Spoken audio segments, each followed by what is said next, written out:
બનાસકાંઠા જિલ્લાના ભાભર વાવ સર્કલ પર આવેલા ગૌરવપથ પર દબાણોનો રાફડો ફાટ્યો હતો।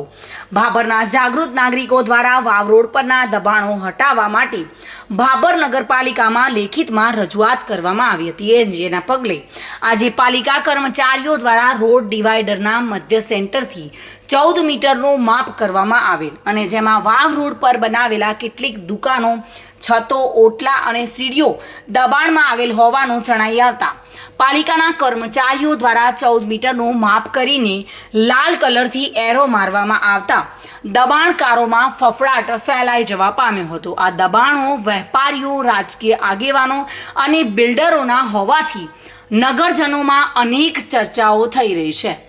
શું દબાણો તૂટશે ખરા, તે પણ એક મોટો સવાલ છે। SK ચૌહાણ સાથે bureau report, today Gujarati news.